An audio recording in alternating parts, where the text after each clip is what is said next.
Quella che vuoi fare. Sei sicuro? Quella che non so è la migliore. Se non la so è la migliore. Il primo furto che ho messo. È il primo furto che io feci. Lo feci in casa di una signora. Io le puntai il coltello alla gola e di quattrini in quantità. Con 500 marenghi d'oro e mescolati con quelli d'argento. Io me ne andai felice e contento all'osteria a mangiare. Ma appena giunta la mezzanotte, Barbolini mi sembra mezzanotte, una pattuglia di polizia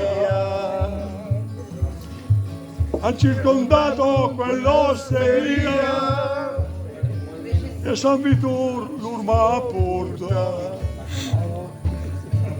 E a tradirmi fu un amico caro e che di nome si chiamava Nero. Io lo credevo un amico sincero e invece il boia lui m'ha tradito. Giù la vendetta la si fu fatta con 4 colpi di pugnale. Io lo mandai all'ospedale, dall'ospedale lui non uscirà mai più.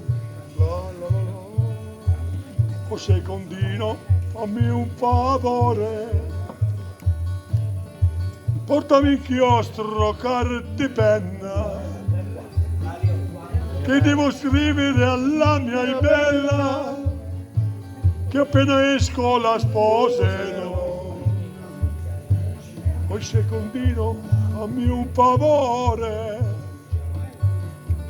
portami inchiostro, carta e penna,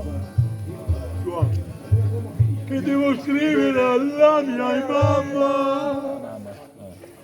mamma che non rivedrò mai più. Vaffanculo.